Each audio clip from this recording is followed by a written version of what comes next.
Frank Nicotero, Punchline Sports. It is New Year's Eve. 8 hotels in Vegas on the Strip setting off fireworks. But right now, it is January 2nd, baby. It's episode 58. Punchlines is coming at you right now. And roll that theme song. Let's go 2024. South Point Sports.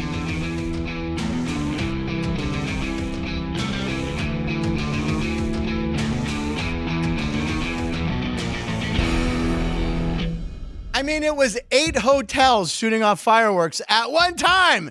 It was unbelievable. Kudos to Las Vegas on that. Happy New Year, everybody. I'm Frank Nicotero, longtime comedian, lifelong sports fan, and today's show will be a hunka burnin' love, just like the Vegas Golden Knights when they got off the bus yesterday to take on the Kraken in Seattle. Look at this. They all dressed up as Elvises, and then the Seattle Kraken comes out, and they're tossing the fish, which when we had Josh Yowie on the show, we talked about the over-under of fish catching shots will be 4.5. So the over went way over. Look, they even had fake wharf. I mean, kudos to the NHL on producing a hell of an event. It's always fun to watch on New Year's Day, but the game didn't go so hot for your Vegas Golden Knights yesterday, Ryan. The intro was awesome. Not too fun to watch. I mean, honestly, I kept tuning into the game because, I always like to watch the Winter Classic, right? And I tune in, I'm back and forth the bowl games, and then all of a sudden I see the score. It's just, they just never scored, right? I don't know. Were they out in Seattle the night before? Were they? Must have been, yeah. Well, they had the whole family skate the day before. That was a pretty fun That thing. family's exhausting around the holidays, as we all learned, I'm sure. But, I mean, a spectacle. But then, I saw a lot of stuff on TikTok. That's right, I'm on TikTok.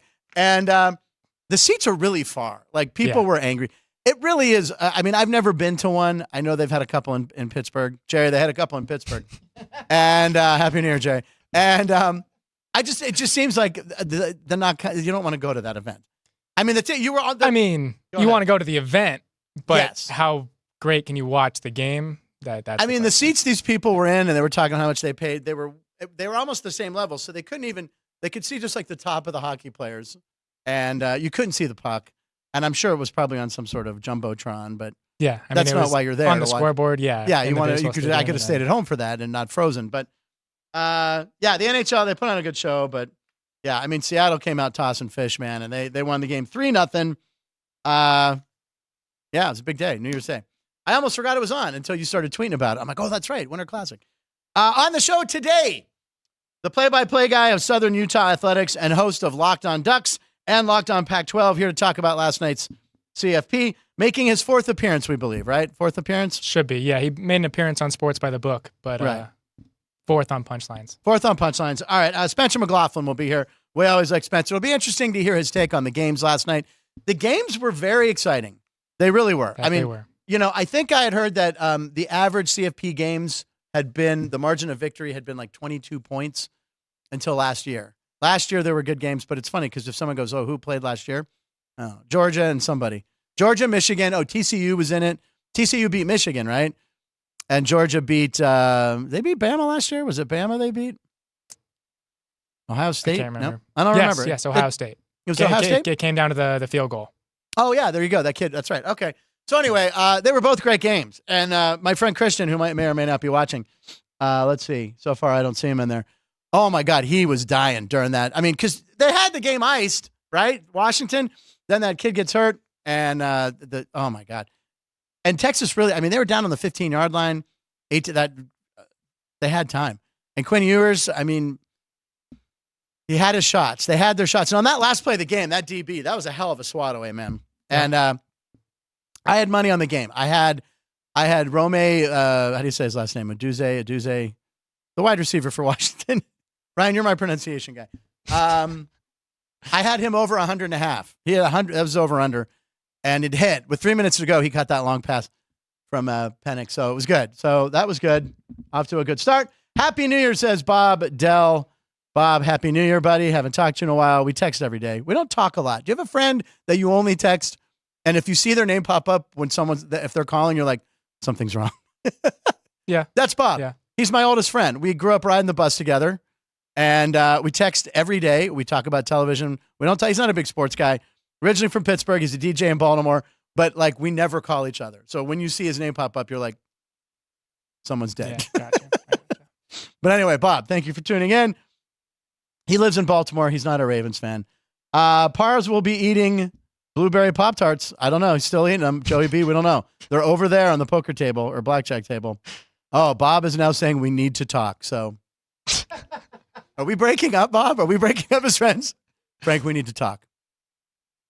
All right. There's exclamation points on that. That could be bad. Ryan McCormick, our producer of Punchlines. Ryan, that is a fantastic new jacket. Thank you. That looks like a Christmas jacket. Thank you. Yeah, got it after the new year. Right. Technically a Christmas present. Technically a Christmas present, right? I think got a gift card, yeah. We met socially. People wonder, I can't, all the comments and all the tweets I get, are you and Ryan friends off camera? Is it all just to show? Ryan and I, yes, we hung socially on Saturday night, and Jerry even came along. We went to a place here called Sicky's Bar and Grill.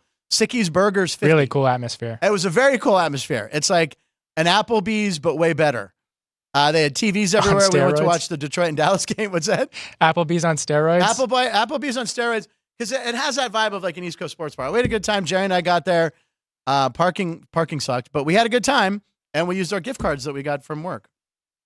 Ryan came, had some cheese curds. Yeah. Very Chicago of you. Well, I also had the burger with an egg, he got hot the burger, sauce, yeah, egg, pulled pork, bacon, and cheese. Boy, I ought to be 24 again, huh, ladies and gentlemen? Yeah, I had a burger as well. I didn't put all the stuff on it, but, it gave my Lipitor something to do. It was delicious. And tater tots or waffle fries. It was a good time. So thank you. I'm not doing a plug for that. I just want to thank him. It was a good time. But we watched the Dallas-Detroit game. Now, we left at halftime because I was tired. It was like 7:30. It was like 7. But it was December 30th. Come on, you saw me rage on New Year's Eve. We made sure we watched the Jimmy Johnson induction. We did. We watched the Jimmy Johnson, which was great. He's 80. We looked up he was 80. He's 80 years old. Still has that full, thick head of hair. And that was a nice ceremony. Although Randy White. Great speech. They were introducing the players going on. Randy White had his back turned to the camera. He was like talking to Jimmy, and then he missed his cue. So, and we had just talked about Randy White on show 54. Talking to Troy. Yeah. So what else did I watch over the weekend? Oh, now, yesterday there was a lot of bowl games, of course, and we thought the Pop-Tart mascot, right? We thought he stole the bowl season. He did. Dreams do come true, and then he goes through the toaster and he comes out, and then all the players eat him. So it was very weird. It was very weird. Hopefully he comes back next year. He's reincarnated. But, another thing that I've eaten a lot since I was a kid is Cheez-Its, and the Cheez-It Bowl was unbelievable. So the little Cheez-It mascot, yeah, here it is. So they kind of copied. Look. So he comes out of a box. And so Cheez-Its must have watched the toaster thing and been like, oh, man. And then what's that sign say? Non-edible mascot. Non-edible mascot. Yeah, and look at the crowd in the upper deck. We're going crazy for this. That was the Citrus Bowl, right? Cheez-It-inspired concessions. Okay, what did they have? Chili dog, nachos, Pop-Tarts sundae, and Pop-Tarts. The guy was funny, too. And then they poured Cheez-Its on the head coach at the end. And then there's this one player. I don't know what his name is. Running back Dylan Sampson agreed. They got nil deals, name, image, and likeness. So before the Citrus Bowl, they had a Cheez-It shaved into the side of their head, which looks like some sort of condition you might want to see urgent care about. But there you go. So in honor, I also, if you want to. Oh, you got it. You got it tucked behind. Can you see it? There it is. What's wrong with your ear? Is there something in my ear? No, just on your ear. That's just a Cheez-It. By the way, something I found out before the show. I think you have to eat it. For that bit. Well, it just touched my clean hair. It's a Monday. I shower. Oh, it's not Monday. It's Tuesday, but I did shower. First show of the week, I always shower, ladies and gentlemen. Second show, why? I mean, I just, a little dry shampoo. Now, Cheez-Its, this is, I do a bit in my act forever. Cheez-Its. Cheez-Its. Nice. Okay, good. Something I found out before the show, I was going to tape it to my head. Scotch tape does not stick to a Cheez-It. These are just tips for 2024 for me. In case you needed to know. Because it is the new year. January 2nd, 2024. Ryan, are you still writing 2023 on your checks? Check? And these kids, do you have a checkbook? Do you have a checkbook? I do not. No. You do not even have Jerry, you don't have a checkbook. And do you have a check? Oh my God. And you still have a checkbook? No. I have a checkbook. Yeah. But I have not used it I know. in forever. You know what? There was one payment I had when I was in California, and I can't remember. There was one payment that I still had to write a check for, and I just would, my bookie. That's right. I was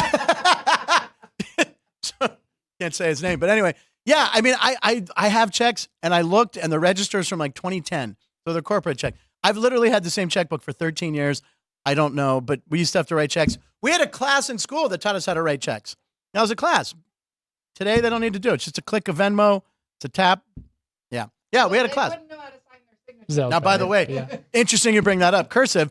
They've taken cursive writing out of schools, is what I'm hearing. But California is reinstating it because how are you supposed to sign your name? If you ever buy a house, you millennials, you're going to need to sign documents. Are you just going to do your initials? How? I mean, you have to know how to write cursive. Yeah. I know you guys know how to write cursive. Yeah, I was part of the last generation. wave of cursive. Yeah. They're bringing it back in California. So progressive. California's always, but yeah, it's really weird when I realize they don't teach cursive. And by the way, my penmanship is terrible. So anyway, thank you for watching the show, guys. It's National Buffet Day. As you know, here at the South Point, we have an amazing buffet. I've had it several times. Last time, I think Craig Shoemaker and I went over there and had the buffet. So come on down to the South Point. I know the one at the Rampart glows. I mean, that's what Dwayne Colucci. Sparkles. What's it? Sparkles. It's Sparkles. Frankie, you got to see it. It's Sparkles. Yeah. Dean Colucci, who runs the sportsbook over at Rampart, Dwayne said that once. What's that? Dwayne? What did I say? You said Dean. Dean? Colucci. I should just say Colucci. Anyway, he will be here tomorrow at some point, we believe. But the buffet is amazing here. It's also National Cream Puff Day, a.k.a. the early season football schedule for most SEC football teams. Cream Puff. See what I did there? I zung the SEC. Hey, are you guys in the national final? No. That's right. You got bounced. And it's National Personal Trainer Awareness Day, and I just ate a cheese on camera. My trainer is going to kill me. Yeah, so what are you supposed to do on National Trainer Day? Let's see here. I want to give my trainer a shout-out. I don't have one, so there you go. Okay, it is National Personal Trainer Awareness. Coach Noah Tovar. And what you're supposed to do, exercise your best judgment and let a personal trainer design a program just for you. Excellent tips on finding the right personal trainer. Visit WebMD. Because they're always reliable. But anyway, get those trainers going. It's time to lose those pounds. Hashtag personal Trainer Awareness Day on social media. And it's also National Science Fiction Day. So the fact that I don't have a trainer, that's very science fiction right there. You're supposed to watch your favorite sci-fi movie. That's a cool graphic you pulled there. Ryan, what is your favorite sci-fi movie? Movie? Yeah. Or a TV show? Interstellar. Well, no, we were forced to read Dune in high school. That was By the way, all kids were. We book. read Dune. Yeah. Frank, who wrote that? Yeah, that guy. All right, anyway. Dune 2's coming out soon, by the way. But anyway, so Dune, it's not Dune. No, movie, Interstellar. Interstellar. That's McConaughey where he Yeah. sees himself at the end. Yeah. Yeah.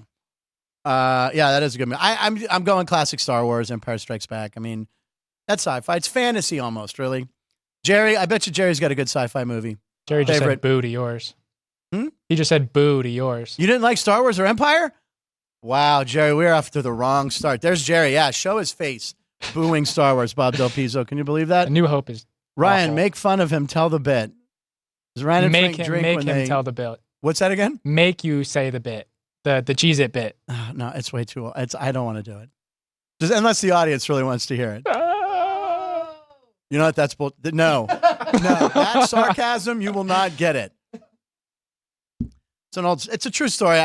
My mom had a shopping list, and I put down things I needed from the store, and I put Cheez-Its on there, and then I put condoms on there when my mom was visiting. All right? So my mom grabs the list. She's like, oh, my God, who put this on the list? She comes, and she's like, why? Who put that on the list? I'm like, Mom, I did, thinking she would go, oh, my little comedian put condoms on there. My mom goes, I bought you Cheez-Its the other day. You don't look for the food in the can.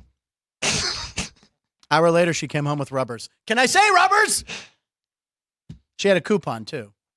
They have coupons for condoms, you know. It's a very awkward situation when you pull a coupon out and they're like, it's expired? Okay, well, it's been a while. That's why I pay full price for my Magnums. All right. And you're not supposed to laugh at that. What are we doing? What does Frank and Ryan drink? And Jerry, we had a beer. We had a couple beers. Are we off the air? What's going on back? Are we good? Okay. We had a couple beers. It was good. Yeah, I had some of the house beer. Yeah. All right. It's show number 58, ladies and gentlemen. We thank you for watching. We're up to 975 subscribers. That's really special. We want to get to 1,000 in the next couple weeks. So please keep sharing this. It's really impressive. We really thank you guys for spreading the word about the show. Jack Lambert's got to be on show 58. I mean, he's an all-time great Steeler linebacker. I don't know who else Ryan will have on the collage for 58. Ryan, who do we got today? Let's take a look. No Chicagoans. No Chicagoans? That's impossible. All right, let's take a look at the collage. Do we have it? Gosh. Yeah. Where is the collage? 58. Oh, I see. There it is. All right, let's take a number. look. Yes, of course, Jack Lambert, the feared four-time Super Bowl champ from the Pittsburgh Steelers, went to Kent State.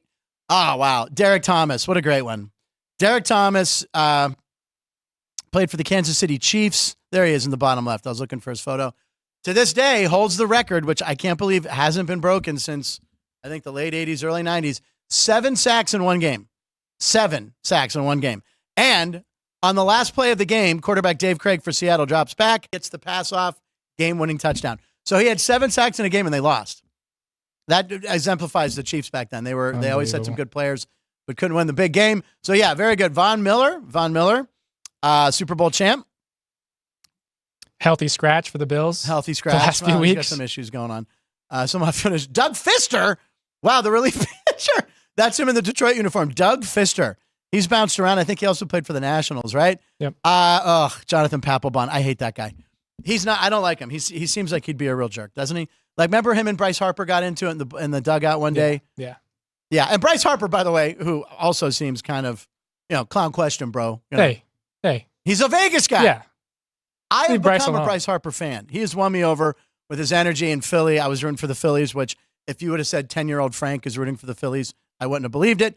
I like Bryce Harper. But yeah, Bryce Harper, he's a Vegas guy. Right. He's a legend around here. Does he live here in the offseason? Yeah. Does he really? Yeah. Let's get him on the He's show. got a couple different properties, but yeah. A couple, yeah. And call Bryce Harper tomorrow. Get him and Kaluch on the show. Luis Castillo, another baseball player, right? The pitcher up there in the corner. Castillo. Yeah. The Mariners. And then you went Chris Letang. Look at you put a hockey player in there and you went with the Penguin. Yeah, at least one that you knew. Yeah, I know Chris Letang. And last week he tied an NHL record, right? He had 6 assists in a game, 5 in one period, which had never been. I think 5 was tied it, right? Yep. With Sawchuk, Daryl Sawchuk. Look at that recall because I read All that. right. Yeah. Athletes over number 58. Good list. And I like how you have the pound sign right by the 58 at the bottom. Do you always do it like that? I'm glad you finally noticed. Did I?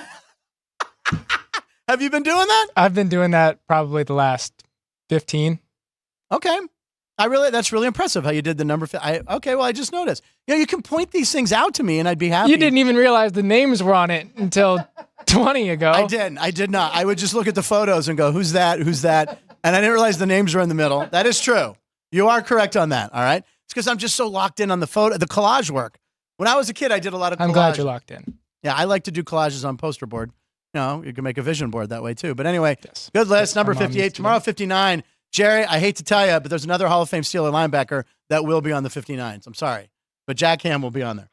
Okay, 58 shows. That's amazing. Congratulations to everyone helping out. All right, let's go into Frank's Fast Takes. Oh, no. We're calling it something different in the new year. Okay, we'll go to it anyway. Oh, okay, and save them? No, Spencer's waiting. Yeah. He probably doesn't know what he's going to say yet. He's probably at a loss for words right now. He has no idea what he's going to say. Yeah, we're going to do Frank's Fast Takes afterwards because we got Spencer on the line. Spencer, we believe, by the way, does it look like he has a Cheez-It or something on the top of his head? Is some lighting issue or something? I don't know. He's a handsome guy. It could be a lighting thing. It could be that my hair is just kind of weird. No, there. Okay, look at the screen on the left side. Doesn't look Yeah, like there's a the Cheez-It. reflection of his Who's left? light. This- The other side. The other this side. left? Yeah, that side. Yeah, your right This side. side. Yeah. Yeah. By the way, This you were side. just Stage left. voguing. Yeah, stage left. You have like an orange glow to your. It looks like you have a cheese in your hair. Anyway, Well, Happy New Year. All the kids are doing it. Hey, Happy New Year. in the age where edible bowl mascots are so in, I think that's a compliment, Frank. It is. I mean, I had a cheese in my hair before the show, so by the way, did you like the Pop-Tart mascot? It was unbelievable, right? Yeah, I mean, it's fantastic. How can you be a college football or sports fan like myself and not enjoy the Pop-Tart mascot, which generated, I saw reportedly, an estimated $12.1 million in advertising exposure for Pop-Tarts? Good for them. They needed the help. By the way, I bought 2 boxes before. You contributed 15 of those. Yeah, $7. That's exactly what I'm talking about. So that 2 for. I need the petty cash, by the way, and petty cash on the $7, please. Yeah, that's not going to happen. When people talk about why do you have bowl games and whatnot, there's too many bowl games. They need to get rid of all these bowl games. Like, I don't know. I don't think Pop-Tarts is looking at their investment and thinking, boy, what a waste of money that was. I'm telling you, I think that next year you're going to see the game stepped up by a lot of the sponsors. They're like, oh my God, look what the Pop-Tart did. We had this could be a pivotal moment in bowl history that now people you know what I mean? Like it was just my dad's company, actually. My dad, when all that was happening, even my dad knew about it. He's not on social media and whatnot. And he said that there was an email chain that he had with some of his colleagues at work, and they were like jokingly throwing around the idea of like, do we need to sponsor a bowl game next year? Yes. Because if they only cost this much and we can get this much out of it, like that seems like a worthy investment. And I said, okay, first of all, if your company sponsored a bowl game, that would be the proudest moment of my life. Like full stop. Secondly, you have to come up with a mascot because the company that he works for is not. It doesn't have a readily available face like that. You know, like you can just put a face on a Pop-Tart and it works. I don't know exactly what they would do. It'd be complicated, but hey, that's why I'm not a marketing genius. Well, So Ryan's a marketing genius. You've said that you're the marketing I am genius. a marketing genius. Can we say the company or what they do if you don't want to mention it? And we'll come up with it right now. The company's name is Fortive, and oof, that's a tough one. What do they do? Yeah, it is. What does Fortive do? They're in multi-industry industrials. Oh, I'm sorry. I fell asleep thinking of a mascot. Here's the funny thing about that line. My dad has, he started working for them like, I don't know, 6-7 years ago or so. He didn't tell me that way of describing what industry they work in or what they do until like 6 months ago. And until that point, let me tell you, it was a random haphazard smorgasbord of word salad that I didn't actually understand. Well, it's National Buffet Day, so it's okay. You can say that. now like that. Now that he came up with that line, there's like when people ask like, "Oh, what does your dad do? Or where does he work? What does that company do?" and that sort of thing. That's the line. But for some reason, that took him like 6.5 years to come up with. Previously, like if 1 year ago at this time you'd ask me, "What does your dad's company do?" I'd be like, "I have absolutely no idea." All right, we'll work on a mascot on that. Let's get to the college football playoff last night. I mean, outstanding. 2 great games, 2 exciting games. I was actually, Bama, Michigan. I bet Bama. I'll go ahead and admit I took the points, 2.5, like an idiot. Yeah, but what you did too? I did as soon as the game opened. Yeah, right. What did you get it at? 2.5. 2.5 points. I bought it up to 3 because I'm like, if it ends on a field goal and it's a push, I'm happy. But boy, you got to give it to Michigan with all the controversy all year and the big bad SEC and all that. And JJ McCarthy. This is I'm looking. I was looking at the ESPN monitor thinking we were running that play to replay the game. I was like, you see that play right there, right? No? Okay, we'll put on ESPN and come back. But anyway, 2 exciting games. Now, I know your Oregon Ducks didn't make it, but were you proud of the way the Huskies held on and the way they just moved the ball and then held on for the win to represent your beloved Pac-12? Well, I don't know if proud is the word that I would use. Impressed is the word. You're not proud. Yes, you're an Oregon Ducks. I think that's the word. I'm not going to sit here and tell you that I was rooting for them, but I did pick them to win the game because I thought they would win the game, and it played out exactly how I thought it would. I said both teams are going to score in the 30s. It's going to be a 1-score game, and Washington is going to execute better in these spots because that's what Washington's been doing all season long. Yeah. And it was so funny. A friend of mine who's a big Texas fan, he was texting me during the game, because I made my pick and he heard it and he thought it was ridiculous. He's like, "Dude, that's so dumb. That's ridiculous. I can't believe." Like he was only half joking, I think, when he made those sorts of remarks. And I said, I'm just telling you, they're going to win the football game. This is not a good matchup for Texas here because of the way that Texas plays stylistically. Like you can't, I don't think, beat Washington at their own game. Their quarterback receiver combos are just way, way too good. But when it came down, when Washington was up double digits in the second half, I said to my friend, like, "Hey, do you believe me now?" Like it sounded like Deion Sanders. Now, like, "Do you believe now?" You were keeping receipts.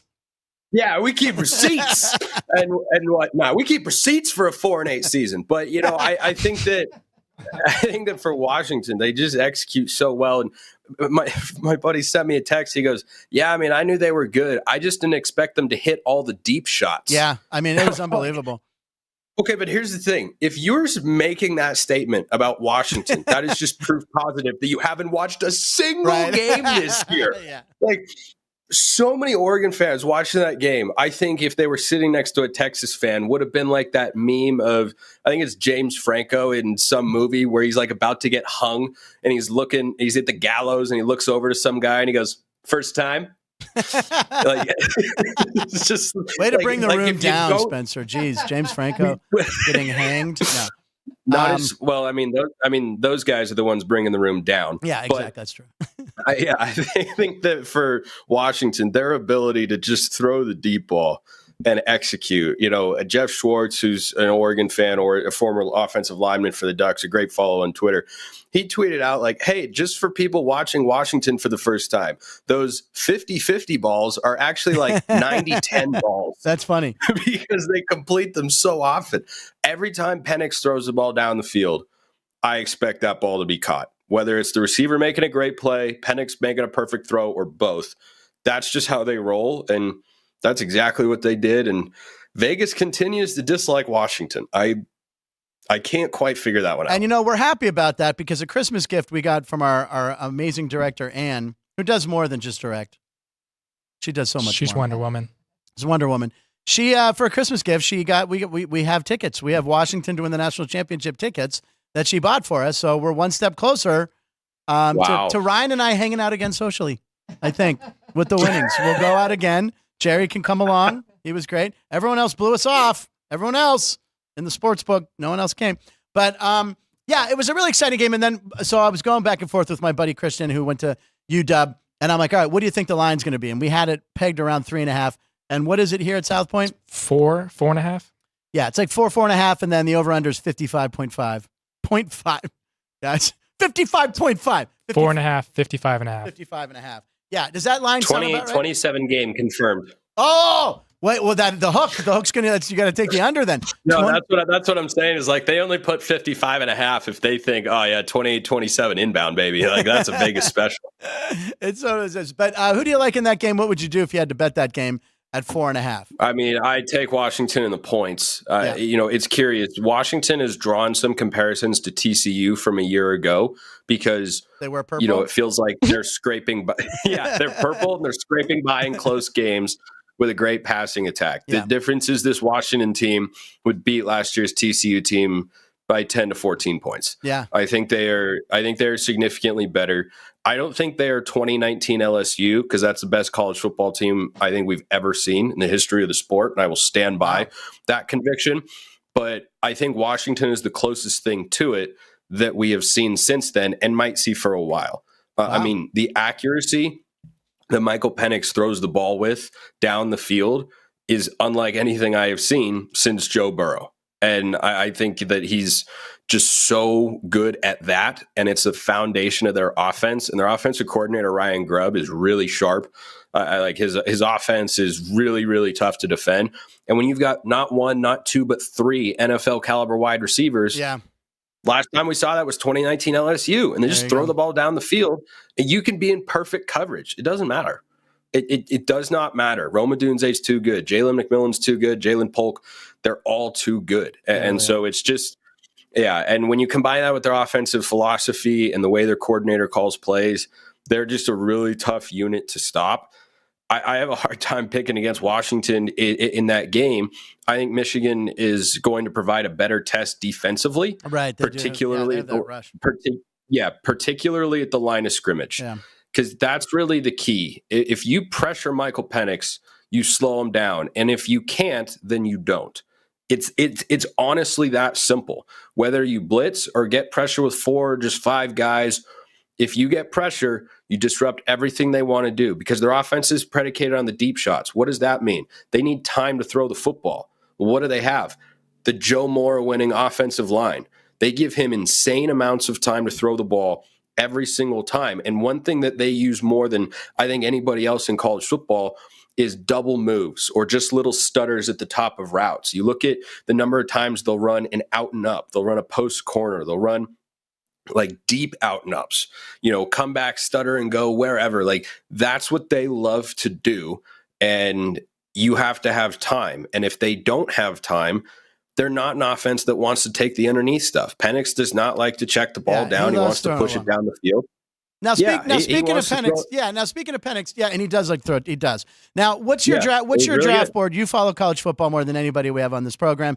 Who's your? I mean, now the Bears, Ryan's Bears have the number 1 pick. You want them to trade it, correct, Ryan? Yes. You want draft get a haul back. Yes. Okay.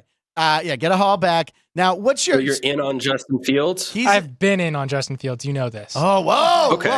Whoa. Okay. Damn it! Don't you know it? I'm a fan of Justin Fields and have been for a very long time. I thought he was undervalued coming out of college. Yes. And I think that he's gone, I'm sorry, Ryan, to just a dumpster fire of an organization. I completely agree with you. He agrees. No idea how to do anything competent offensively. So I think when you factor that in, I understand going with Justin Fields. I also think you can readily justify getting him a fresh start, try and get a couple draft picks back, and then go take Caleb Williams because he's the best prospect coming out of college. And he has not always pleased people. Well, no, Ryan's shaking his head. Ryan doesn't want Caleb Williams. I do not want Caleb Williams. He does. You want Marvin Harrison Jr. or you? Yes, I would love to have Marvin Harrison Jr., but I think Caleb Williams is a selfish.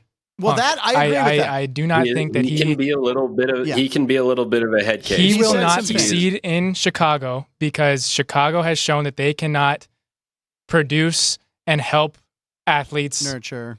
Yeah, sure. Right. Nurture and allow them to become reach their full potential. Caleb Williams will not help the Bears in any sort of way. He will request a trade in 2 years. Caleb Williams will not work anywhere that he does not fit the perfect system. Interesting. Yeah. So what's your draft board on quarterbacks? Penix always seems to get pushed down with May from North Carolina. I think Penix was snubbed from the Heisman. Yeah. Because of what Spencer said earlier.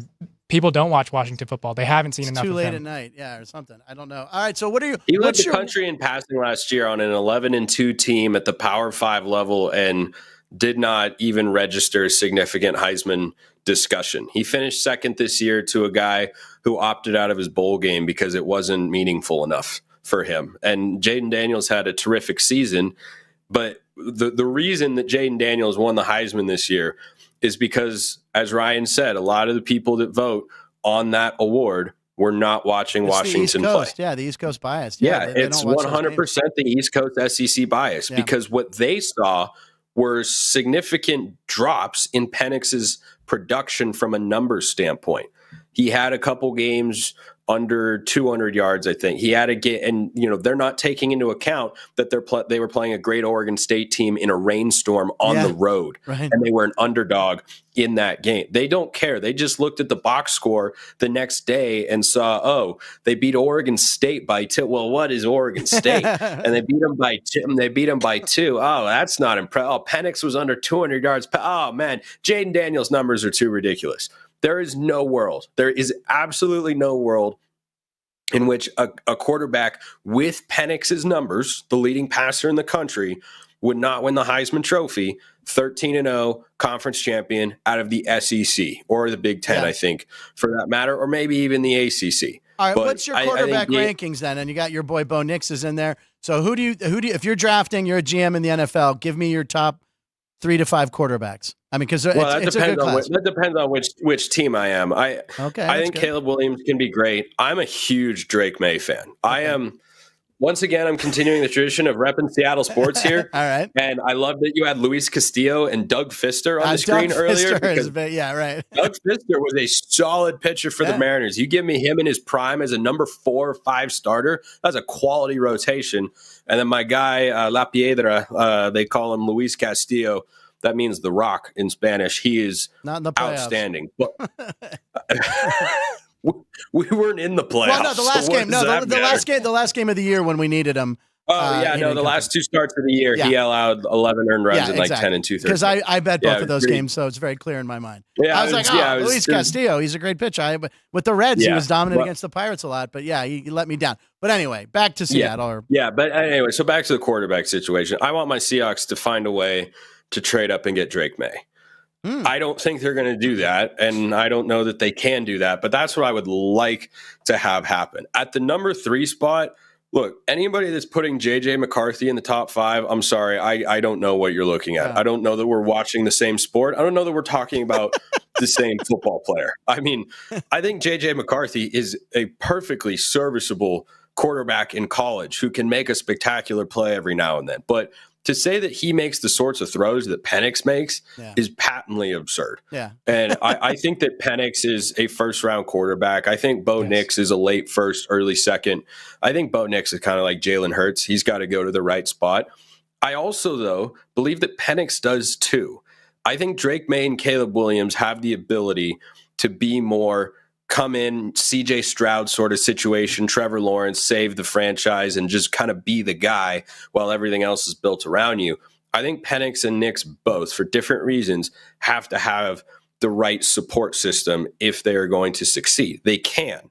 I mean, I look at Brock Purdy having success with the 49ers and say, I see no reason that Bo Nix, who just had the most accurate season passing the ball in the history of college football, I don't see why he can't succeed in that sort of environment. If you put Bo Nix on the Texans, would he be doing what CJ Stroud is doing? No, I do not believe so. And I don't think that with Penix either, because if Penix doesn't have time to throw, look, he's mobile-ish. He can make good throws on the run. It's not his forte. It is not his forte. It is not his greatest strength. He has to be given, and Bo Nix showed this as well. When you compare, great stat for you, Bo Nix in 3 years at Auburn was sacked 50 times. In 2 seasons at Oregon, he was sacked 10 times. Wow. And he went from a guy who was high 50s, low 60s completion percentage to low 70s and the most accurate season in the history of the sport. And plus, he's like 32 years old and he's played in 95 games. Is that right?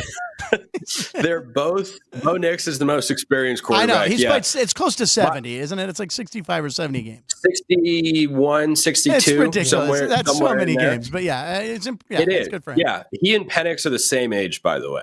Oh, really? Wow. I always found that to be curious. That's most people's reaction. Like, oh, yeah, that's right. Penix is really old too. Yeah, they're both 24 years old. So, like, they're both old 23? Guys. Nix turns 24 this year. Okay. Middle of February. Yeah, I think they both turn 24 this year by the time they get into the NFL. Yeah, Ryan, look at what you're doing. Look at what they're doing. Hey. Okay. That's right. Ryan's on TV. Anyway. What we lost the feed. We lost the feed. Did that happen? Did we lose them? No. We still have. They're friends, ladies and gentlemen. I want Penix if he's going to succeed in the NFL. I've heard people say, oh, he should go to the Seahawks. They need a quarterback. It'd be perfect. Nope. Absolutely not. Horrible fit. Terrible fit. I tell you where he's a great fit is Denver. I think Michael Penix to the Denver Broncos with Sean Payton, I think that can be his next Drew Brees. Wow. That's what Russell Wilson was supposed to be. They're going to cut him. That's a disaster. I think Penix can be that guy because Russ never wanted to play within structure for an offense. Penix thrives within structure in a way that we haven't seen a quarterback do in a while. And Sean Payton is all about scheme, play design, and structure. I think that is a match made in heaven. And Bo Nix could do well there too, but Penix has got a little bit better deep ball. Penix has got the best deep ball in the country. Bo Nix is not bad, just to be clear, but nobody's on the level of Michael Penix. Yeah. I think the weapons that they have, the coach they have, and what he likes to do, I would have Penix probably as a number 3 quarterback going into this draft behind Caleb Williams and Drake May. But I think landing spot matters for the 2 guys after those top 2 more so than it does for Williams and May. All right. So let's, excuse me, you're talking about a lot of NFL teams, and I'm not sure if we're going to have you on the show ever again after your battle with Ryan there. Ryan's very upset right now. No, he'll be back. He's very upset right now. Are you okay, Ryan? After you took a shot at Ryan. He's wearing a new coat, Spencer. Did you see that red velvet smoking? I did. He's always dressed to success. Meanwhile, I threw this on when I rolled out of bed and went to go make tea in the morning. So the NFL season's coming to an end. The schedule makers next week. They already scheduled the Steelers and the Ravens. I don't understand why Harbaugh's even thinking that Lamar Jackson sees the field. He's like, well, I haven't made my decision yet. If he plays Lamar Jackson, who historically is awful against the Steelers, that's the most idiotic move, and he gets hurt. And then Baltimore is whatever backup they have there. Yeah, but you have to think you keep the rhythm going with the team. I understand that, but I can't see. I don't know what if TJ Watt comes and smacks him? Okay, but think about this. What did the Ravens do after their bye week this year? I'm sure you're going to tell us. I don't remember. They lost? I'm guessing. I actually didn't have it off the top of my head. God, wait a second. Spencer didn't have something off the top of his head. This is the news. This is the first. Write this moment down. This guy has everything on the top of his head. I'm not sure. I just know he doesn't play well against the Steelers. We've already beaten them once. He had 7 drops, not his fault, in that first game. It's a division game where it's, those two teams battle and hurt each other. So I can't. The line is this. Is it -3, by the way? 3.5. It's -3.5. And the over/under 36.5. And 36.5. I mean, obviously, if Lamar Jackson plays that game and there's something on the line, the Ravens are probably -7.5 or 8. I can't see him sniffing the field. And then the NFL puts the Texans-Colts game as the other Saturday game because they're playing for something, right? If Jacksonville loses, then I think I don't know why that game's a Saturday game. It feels like that should have been a Sunday game, but there's lots of interesting things happening. How do you see the NFL season ending this weekend, and who gets in the playoffs, and who do you think's the Seahawks are able to sneak in? The Seahawks. They need the Packers to lose, though. They need. I can't believe you didn't say Green Bay sucks. He has to say the word sucks after you say Green Bay. That's how I was taught. That's how I was taught the teams. You were brought right. You were brought up right. I appreciate. You were that. raised right. That's well done on the part of the Bears fans that ingrained that in you. So, as a Seattle fan, now I know you guys. I don't know if you guys played this past weekend. I don't know who Seattle played. Oh wait. Anyway, that was a hell of a game. That was a fun game. But who do you like in the NFL? No, I disagree. It was not a fun game. I did not enjoy watching it. I loved it all. Mason Rudolph. I loved it all. So, what do you see? How do you see the playoffs unfolding? And again, there's a night game. I thought they were supposed to not have night games on the last Sunday of the season, but they're going to have the Bills and Dolphins play, I guess, because it's for the division. They don't have Thursday or Monday games. I know. Yeah, I know. But I thought there was always. Did they do a night game last year? I don't remember. Anyway, that's exciting. But how do you see the NFL unfolding this weekend? Well, I don't have a lot of faith in the Seahawks, even against the Cardinals, but I can't have no faith in the Seahawks because they pulled out those wins against the Eagles and the Titans, and it was just the classic Pacific Northwest sports team ordeal. You're on the cusp of making the playoffs. All hope appears to be lost. Then they get a big win. They reel you right back in just to throw you off the cliff themselves. I mean, it's a tale as old as time. But I would stay way the heck away. Sorry. You'd stay. That's a very nice point, Thank you. Frank. Look at me like that. I was singing to you, Ryan. You're braver than me to sing in front of people. But I struggled to say that you should even come within a 10-mile radius of trying to bet Steelers Ravens. I know. With no Lamar Jackson and nothing on the line for the Ravens.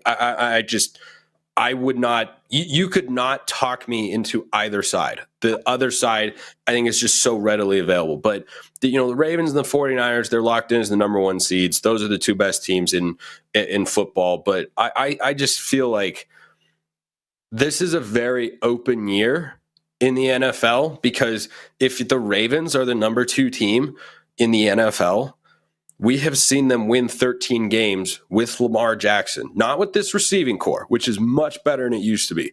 But we have seen them do this before. And they lost to the Titans, and they were fine. They were Tannehill and Henry, and they were a good team. They were not a great team, but they were a good one. And I think that's what makes the playoffs so much fun when you have, a one and done format, whether that's March Madness or college football or the NFL or anything like that is, anything can happen on that one particular day. But are the Steelers at home there, or are they on the road? It's in Baltimore. It's in Baltimore. Oh, gosh. Now I hate that line even more. Oh, gosh. That's sickening. It's hard for me to say the Ravens don't have anything to play for because they have the ability to keep the Steelers out of the playoffs. That's true. Division rival out of the playoffs. Yeah. Exactly. Yeah. Like that is such a, that line's, they shouldn't even let people bet on that game.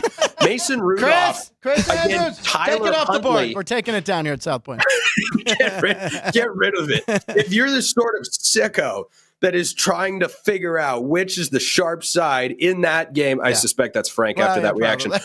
If you are that sort of person, you may need to call 1-800-GAMBLER. All right, give us, we'll get you on this. Who do you see in the NFC? Who do you see in the AFC coming out of this all? The 49ers were my preseason Super Bowl pick. I struggle to come off of that because their roster is so much better than everybody else's. That includes the Eagles, which, is very good, but Hurts is not what he was. They lost 2 coordinators. That's a really difficult thing to overcome, as we've seen this year, even for a great coaching staff or a great coach or a good coach. And I think Nick Sirianni, at the very least, we know he's a good coach. And I think he's getting tested a little bit right now.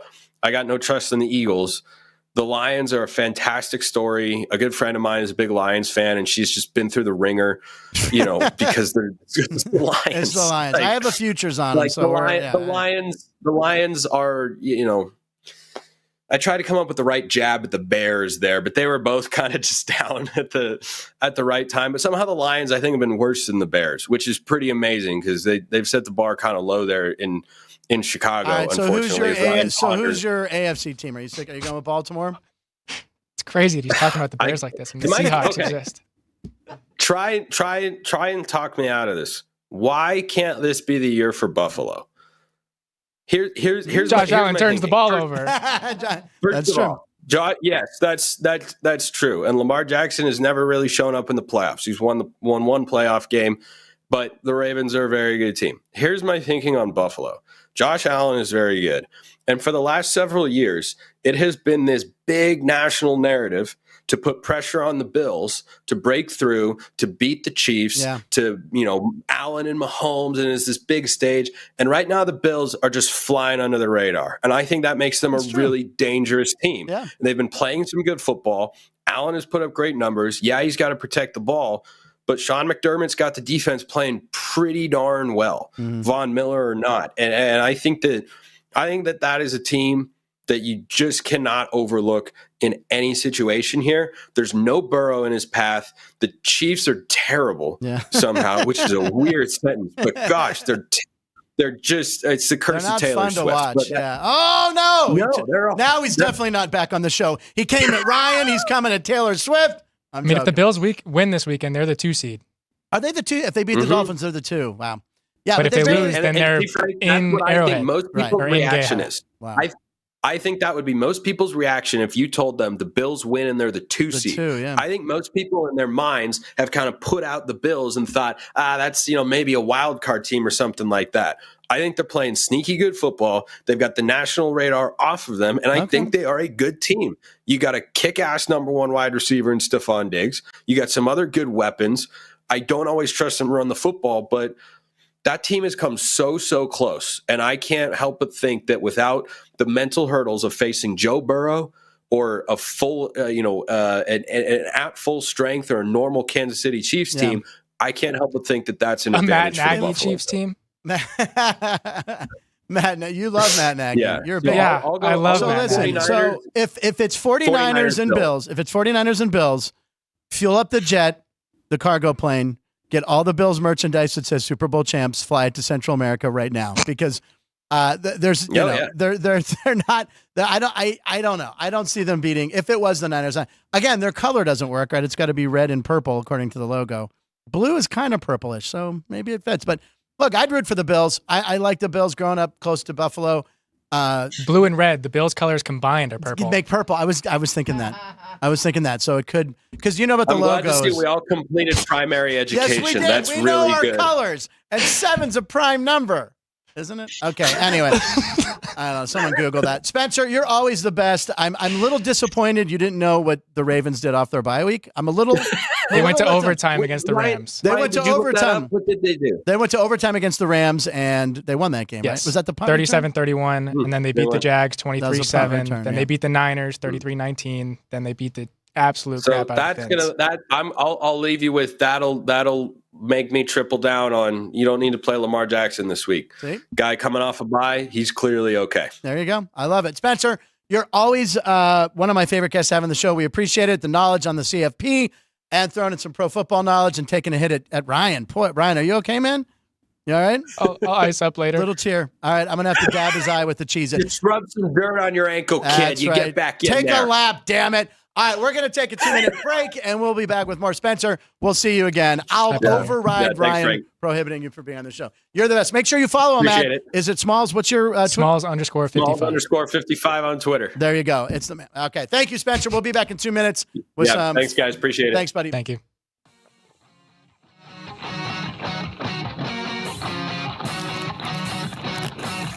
Once you've satisfied your hunger, get ready for more of the hottest casino games in Vegas.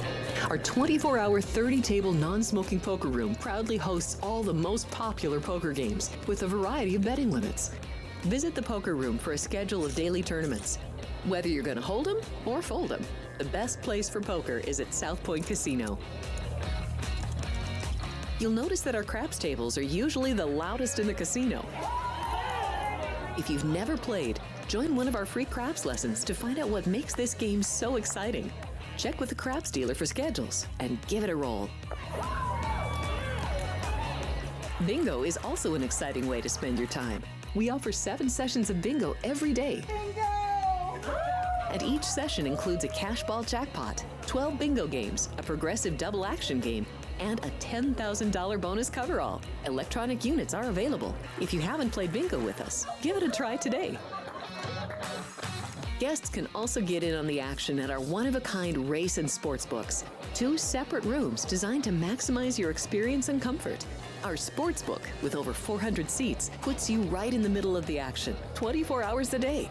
The friendly ticket writers are happy to help, and it's conveniently located next to the famous Del Mar Deli, where you'll find supersized portions of delicious deli items like roast beef, pastrami, and Reuben sandwiches, or soups, salads, and pizza, plus spectacular desserts fit for a king. And right next door is the race book, over 150 seats, each with its own TV screen. There are 16 interactive player terminals, so you can bet right from your seat. Stand by, Frank. Frank. In 5, 4, 3. I mean, Ryan, he's a contributor on the show. I want to have him back, but if he hurt you, No. if he hurt your feelings, I mean, I he's know really it's all good. banter, man. We're good. Okay. Did he go to Southern Utah as well? No. He went to Santa Clara. Oh, wow. Okay. Is that the Banana Slugs? No. Who's the No, Banana the Slugs? Mustangs. What? Broncos? We're the Broncos. Yeah, Santa Broncos, Clara's the Broncos. Santa Barbara is the Banana Slugs. University of California, Santa Barbara, Banana Slugs. Am I right? I don't know. Let's look it up. All right. I My think I'm mic's. right. All right. So Frank's fun facts, whatever we call it. You're off to a great start. Oh, we had a live mic. I think it was just your cough. Oh, just my cough. Sorry, there, lucky man. We're gonna call it Frank's fun facts, fact or Frank or fiction. We're gonna get rid of the. It is Santa Barbara. It is the Banana Banana Slugs. Slugs. Yeah. Yeah. My cousin's daughter goes there, but I also knew that. Oh, My buddy, Santa I went to Cruz. UC Santa Barbara, Santa and Cruz. got a BUI, biking under the influence. He was on a bicycle and got a yeah. They do that Anyway. there. All right, let's talk about some on this date in history. The 1954 Cotton Bowl. Now, I was looking up Rose Bowl, Cotton Bowl. I was looking up a bunch of stuff. This happened on January 1st, but here we go. It's the 54 Cotton. That's actual footage from 70 years ago. Look at that. So there's the story. Now, watch this play. Now, this is the play. Do we have audio on this? Yeah. So watch. He gets tackled from the bench. Watch this play right here. He gets hit. Guy came off the bench, and then he tries to hide. I have the names written down somewhere. I don't have them in front of me right now. I was relying on the audio. But Tommy Lewis is the guy that made the Tommy tackle. Lewis is the guy who came off the bench. And then it was then tried to sneak back to the bench. Dickie Magel was the runner. That's it, Dickie Magel. So this was considered at the time the most incredible football play in college football history. That's what it was. For years, it was known as that. But as generations go, this play has been forgotten. I just thought it was amazing. I hadn't seen it until I know, right? I'd never heard of it. I'd never seen it. That was the 1954 Rose Bowl. But of course, anytime someone comes off the field from the sidelines to hurt a player, I think of Woody Hayes. Go ahead. Woody Hayes, Ohio State. This was in the Gator Bowl against Clemson. Woody Hayes was the head coach of Ohio State. His quarterback throws an interception. It's key. He ices the game. So number 58, he's number 58. Today's show 58. So Woody Hayes goes over and says, hey, show 58, and chokes him out. Punches him in the throat. Punches him in the throat because you got to give it to him. He's like, the guy's got a helmet on. I got to go low in the throat. So Woody Hayes was, gives him the old karate chop on show 58, apropos. I can't believe that. But Woody Hayes, he was not allowed to coach again. He was kind of fired after that. I'm thinking Woody had a lot of money on the game or something. But when I was a kid, that was the most famous play. And thanks to YouTube, you can see that play anytime, talking about coming off the bench. And I didn't even realize when I watched it yesterday that it was number 58. Perfect. The synergy already. We're on fire. What else? We have a birthday. What is it? Hold on, folks. My pages are out of order. It's the first show of the new year. Here we go. Happy birthday to Joe Namath, right? Joe Willie Namath? Broadway Joe? Or, nope. Here we go. There he is. Oh, that's him at Bama. Okay, so in 1965, 59 years ago today, Joe Namath played under Bear Bryant at Alabama. Look at the touch on the ball. It's not Joe Namath's birthday.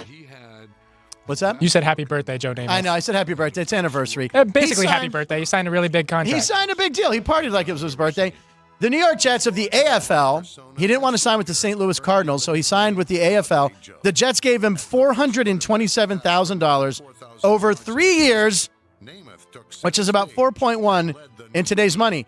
And that was the most lucrative deal signed by any rookie coming out of Alabama. Now, did it pay off? Yeah, they won the Super Bowl. Super Bowl III, they defeated the Colts. Guaranteed victory by Joe Namath. But when you think about the money, man, it's crazy because Joe Burrow makes $55 million a year when the extension kicks in. Divide that by a game, that's $3.3 million a game. Divided by 4 quarters in a game, that's $808,000. So he makes more than Joe Namath's entire 3-year contract in the first quarter of a game. Doubles it. Wow. It's a lot of money. Yeah, that's a lot of money. But Joe Namath's net worth, I was shocked at this. You know Joe Namath's net worth is, if that's a reliable source? $25 million. Because the guy, it says $25 million. Because he was an announcer. He did more. He was the first football player to do heavy endorsement deals. So he did a ton. He was in movies. He must have invested wisely. And also, he was born in Beaver Falls, Pennsylvania, where I was born. Jerry, I was born there. Beaver Falls. You and Joe Namath have something in common. Me and Joe Namath have something in common. And if you really want to know this, his brother, Frank Namath, was named Frank, worked at the local YMCA and gave swimming lessons and kind of taught me how to swim. Frank Namath, there you go. That's pretty cool. Pretty cool, yeah. So who taught me how to swim? Frank Namath. And he was involved. I'm not going to get into that. So anyway, I know it was about a book and it's a whole long story, but Frank Namath is a good guy. Okay, so this is for you, Chicago Bears fan and Chicago Bulls fan. You're a Chicago guy. Bears, you love them. The Bulls, in 2022, I didn't remember this happening. Do you remember this happening? Yes. Okay. I was at school. So DeMar DeRozan becomes the first player in NBA history to hit buzzer beaters on consecutive days. Do you remember these? Yes. Do you Yeah, really? I was up at school. Yeah, I was watching this game with one of my roommates. Okay, and then the next night, it's against the Wizards, right? Deep. But there you go. Is he still on the Bulls? Yes. He is. How are the Bulls doing this year? Better without Zach LaVine. Oh, Zach LaVine. Really? Okay. Well, he came back, I think, 3 nights ago. But he should be on the trade block. All right. And on this date in sports history, January 2nd, just a year ago, was the DeMar Hamlin incident. Monday Night Football was canceled. The Bills and the Bengals game, we all know what happened on the field to him. But his foundation ended up raising millions of dollars. And it's good to say that we can report 1 year later that DeMar Hamlin is playing football again. Doesn't play much, but he's on the team. Yeah, likely comeback player of the year. Right? It's him or Flacco, right? You can't give it to Flacco just for the last 4 or 5 weeks. I would still vote Flacco. You would vote Flacco? Yeah, well, he didn't die on the field, though.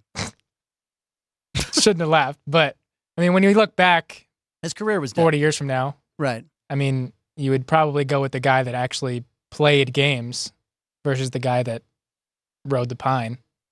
And when he's been on the field, it's been like, he's been flagged. Yeah. So. By the way, DeMar Hamlin. Jerry, can you look up and see what his hometown is? I forget where he's from. Oh, is it Pittsburgh? He's from Pittsburgh. All right, that's my quota. That's my quota right there. Okay, for the year. For the year 2024, I'm done talking about the shows. Do you have that? I want to talk about this last thing since we were talking about the national championship game. Ryan, you sent this to me last night. Now, this is just dirty by the airlines. We hate the airlines to begin with. But they know that people are going to be flying to Houston where the national championship game is January 8th, next Monday. And look at the airfare. What air is this, United or who is this? It's Delta. Delta, who I have a lot of points with. I like Delta. But this is for coach, right? This is main cabin tickets. Seattle to Houston, $1,800. Is that round trip at least? I hope. Because, nowadays you click on something, you go, oh, that's a pretty good round trip. And then that's just one way. Yeah. And then Detroit to Houston, they're just screwing up. $2,500 if you're a Michigan fan and you want to fly. Michigan, they got the money. That's ridiculous. That's not fair. And then the hotels, that's a whole other story. Yeah. That just seems unfair. The trip of a lifetime. The trip of a lifetime. So if you and a buddy want to go from Detroit to see your team, your beloved Michigan Wolverines play, you got to spend $5,000 on airfare. And then snacks, $6,000. Airport that doesn't parking, even include tickets to the game. It doesn't even include tickets to the game. Doesn't even include tickets to the game. You have to get your own tickets. So why even go? Just stay at home and watch it on your big screen. I don't know. That's just dirty by the airlines. And we had a scoregami. Speaking of Baltimore, that's the last time I'm going to talk about them. They beat Miami. They beat Miami down too. Yeah. And that's going to be an interesting Hard Knocks to watch tonight. Hard Knocks real in season follows the Miami Dolphins. That was just a beatdown, 56-19. That was the 8th scoregami of the season. If you're not familiar with scoregami is the first time that score has ever happened in an NFL game. 56-19. Yeah, that seems rare, right? Yeah. So it was 70-23, of course. But yeah, that just doesn't seem fair. Yeah, those prices are that's gouging. Yeah, the government needs to step in on that. I like Joey B's other comment What did he say? Woody Hayes versus Frank in the octagon. Oh, I was wondering. He said Woody versus Frank. I'm like, the doll from Toy Story? I'll kick his ass. Are you kidding me? He's like this big. I mean, I know my personal trainer and everything, but now wait a second. Why does it have to be 4 shots of Jameson? Why is everyone remembering that? It was Christmas season. Yes, I partook. And by the way, I hadn't drank in months. So I had some Jameson because it was on the house. What are you going to do? Go to a Christmas party, you drink up. All right. Well, we thank you guys all. Mini Dar, Joey B, Lucky Man, Bob Dell. Thank you for all watching the show. We're at 975 subscribers. Tomorrow, Dwayne Colucci will be on the show. He's over at Rampart with his sparkling buffet on National Buffet Day. I don't even know if he's aware that it's National Buffet Day. I'm sure he's there. He's probably there. Sparkling. Anyway, tomorrow, show number 59, ladies and gentlemen, to be January 3rd. Hey, if you have an idea or name idea for the section where we do all the birthdays and this day in sports, something with alliteration, something with an F, right? It was originally Frank's 5 takes. And then on show 2, I wrote in, I go, 5 is a lot of day to come up with. And maybe we could just make it fast takes. And she's like, yes, make a graphic. Rip off Sonic the Hedgehog. Let's get the graphic. Listen, we hope to be here the whole year with you guys, and you guys really make it happen. Andy's on audio. Sean's not here today. Correct. So we had a new guy helping out on the show. And as always, thank you for the Washington ticket, which might pay off. A week from today, we might be rolling in some dough. That's all I'm going to say. Jerry and Ryan. Sports by the Book comes on in Thursdays. Thursdays through Sunday. 2 days. I was billboarding the show's times. It is not on today because today's Tuesday, Ryan. All day. Maybe Spencer's right about you. I don't know. Today there's no other shows. This is it. You could go back. You could watch the race show tomorrow, Thursday. Can we just have the schedule posted somewhere for me? Speaking of that, thank you to the places that watch the show. Oasis here in town, where we had the Christmas party and I had my shots. Steiner's, we love wings, very good wings down there, and in Trafford, PA. Thanks to Dom's Pizza. We look forward to entertaining you the rest of the year. Lots of action coming up. Big shows the rest of the week. Thank you, everybody. Punchlines, live in Nevada. Lines, live in Nevada every show.